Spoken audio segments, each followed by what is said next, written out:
নমস্কার বন্ধুরা, চলুন দেখে নিই 20 ডিসেম্বর নিফটি কোথায় যেতে পারে, কত অবধি যেতে পারে। তার আগে দেখে নিই 19 তারিখে যে প্রেডিকশান দিয়েছিলাম সেটা কেমন কাজ করেছে বা না করেছে। আমরা কি বলেছিলাম? আমরা বলেছিলাম বাজারে এখন ওপেন মাইন্ড থাকতে হবে, এক। দ্বিতীয়ত বলেছিলাম আমরা আরও সস্তায় আমরা কিন্তু বাজারে শেয়ার পেতে পারি। আর বলেছিলাম 180-র নিচে যদি বন্ধ হয় তাহলে কিন্তু বাজার ওখান থেকে আরও 600 পয়েন্ট নিচে একটা আমরা পতন দেখতে পারি। সেক্ষেত্রে বাজার 23,600 মতন চলে আসতে পারে, 600-700 লেভেলে চলে আসতে পারে। আমরা এটা বলেছিলাম লং টার্ম ভিউতে। আর আমরা বলেছিলাম বাজার 20-21 তারিখে যেখানে বন্ধ হবে তারপরে কিন্তু 5 তারিখ অবধি খুব একটা বেশি উপর দিকে আমরা লেভেল বা নিচের দিকে খুব একটা লেভেল কিন্তু আমরা পাবো না, মানে বাজার একটা ছোট রেঞ্জের মধ্যে চলে আসতে পারে, এরকম বলেছিলাম। আর ডে ক্যান্ডেলের ক্ষেত্রে কি বলেছিলাম? ডের ভিউতে আমরা বলেছিলাম যদি আমাদের কাছাকাছি কোনো লেভেলে যদি পাই তাহলে আমরা ক্যান্ডেল অনুযায়ী দেখে আমরা ডিসিশন নেব বেচবো কিনা কিনবো।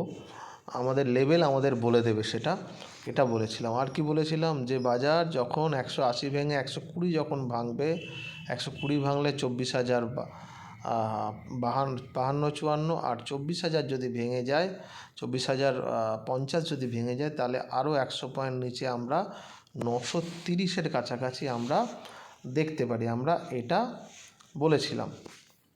এবার দেখুন বাজার কি হয়েছে। বাজার নিউজে খবরে হোক যাই হোক বাজার এটা পড়েছে, এটা হচ্ছে ব্যাপার। আমরা নিউজের থেকেও বেশি টেকনিক্যালের উপরে জোর দিতে চাই। যাই হোক, পড়ে কোথা থেকে খুলেছে? অনেকটা গ্যাপ ডাউন খুলেছে। মানে আমরা বলেছিলাম যদি ফ্ল্যাট খুলে যদি 120 ভাঙে তাহলে 24,050, তার নিচে ভাঙলে 23,930। কিন্তু বাজার খুললই প্রায়, দেখুন কোথায় খুলেছে, 23,877, মানে কালকের থেকে প্রায় 300 পয়েন্ট নিচে বাজার কিন্তু আজকে খুলেছিল। এবার মজা যেটা সেটা হচ্ছে কি, আমরা বলেছিলাম 180-র নিচে গেলে এটা হবে বন্ধ হলে, কিন্তু বন্ধ করার কোনো জায়গা দেয়নি, একেবারে স্টেপ জাম্প করে নিচে চলে এসছে। এবং দেখুন ফার্স্ট ক্যান্ডেলের পরে সেকেন্ড ক্যান্ডেলটাও দেখুন একেবারে সেই রেঞ্জে। আমরা এখানে একটা কল দিয়েছিলাম বলতে 23,930-এর উপরে কিনলে এটা বাজারটা 24,000 অবধি যেতে পারে, আমরা বলেছিলাম। এইখানটাতেই আমরা কলটা দিয়েছিলাম, আমার 9:20-25 নাগাদ। দেখুন 24,004 যে লেভেলটা হাই গেছিলো, তারপরে আর বাজার সেখানেই যায়নি। এতটা নিচে খোলার পরে একটা শর্ট কভারিংয়ের জায়গা থাকে, কিন্তু আমরা বলেছিলাম যে অনেকটা শর্ট কভার করবে, এটা কখনোই আমার আজকের বাজারে দেখে মনে হয়নি, কারণ যখন এতটা নিচে খুলেছিল। দেখুন তারপরে দেখুন 930-এর যে লেভেলটার কথা কালকে বলেছিলাম, দেখুন ওখানে টাচ করছে উপরে যাচ্ছে, আবার ওখানে টাচ করছে উপরে যাচ্ছে। দেখুন মানে এই 930-এর নিচে বাজার যায়নি, আবার 30 থেকে যে যখন উপরে গেছে তখনও যে অনেক গেছে সেটা যায়নি। মানে প্রথম ক্যান্ডেল দুটো যদি ছেড়ে দেন তারপরে কিন্তু প্রায় 60-70 পয়েন্টের মধ্যে সারা দিন বাজার ঘুরেছে। এবার আমি লজিকটা বলি কেন এটা হয়। দেখুন অনেকটা যখন বাজার নিচে নেমে গেল তখন প্রিমিয়ামের দামগুলো হেরফের হয়ে যায়, এবং তখন হচ্ছে অপশান যারা সেলার তারা বাজারটাকে একটা ছোট জায়গার মধ্যে এনে অপশান সেলিংয়ের পয়সাটা ঘরে তুলতে চায়, এবং সেই চাপেই আজকে কিন্তু একটা ছোট রেঞ্জের মধ্যে পড়ে বাজার রয়ে গেল।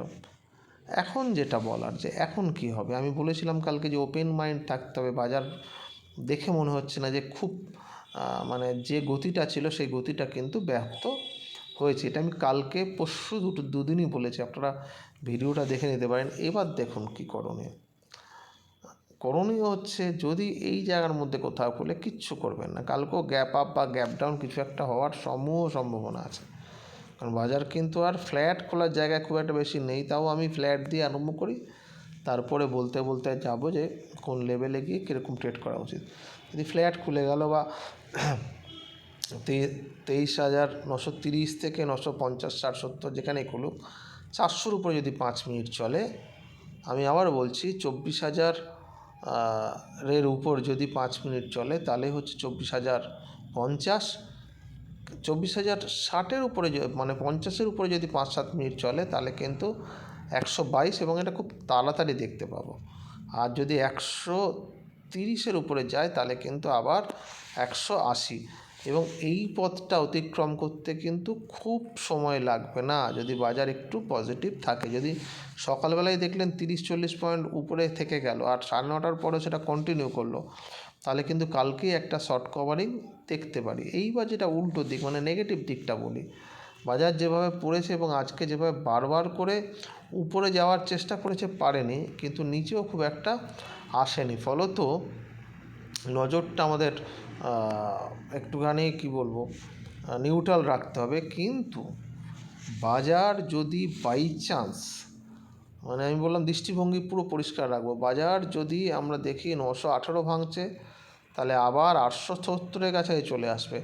এখন আমি আপনাদের বলে দিই 870 23,870 কিন্তু আগামী দিনে অত্যন্ত ভাইটাল লেভেল হতে চলেছে। যদিও আমি এখানে ছবি আঁকিনি, এর পরের দিন থেকে হয়তো দেখে নেবেন যে এখানে দাগটা কাটা আছে 23,870। এই লেভেলটা আপনারা কিন্তু মনে রাখুন, এটা কিন্তু এর পরবর্তীকালে ভাইটাল হতে চলেছে। যদি 23,870 যদি ব্রেক করে যদি 5 মিনিট চলে তাহলে কালকে আবার 130 পয়েন্ট আমরা একটা ফল দেখব। মানে হচ্ছে ধরুন 872 থেকে মানে ধরুন 23,750-40 এই লেভেলে আমরা কিন্তু বাজারটাকে দেখব।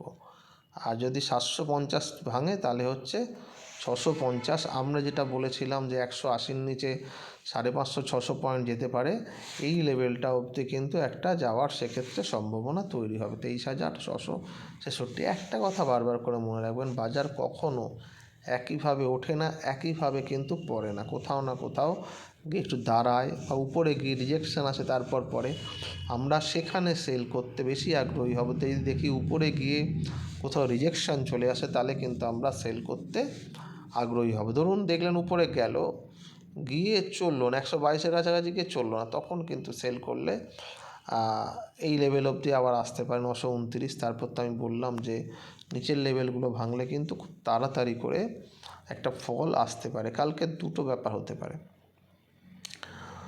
কালকে যদিও শুক্রবার কিন্তু আমার মনে হচ্ছে না একেবারে ফ্ল্যাট টাইপের একটা কোনো বাজার থাকবে। একটা বাজারে ঝটকা আসতে পারে এবং সেটা নিচের দিকে আসার সম্ভাবনাটাই বেশি।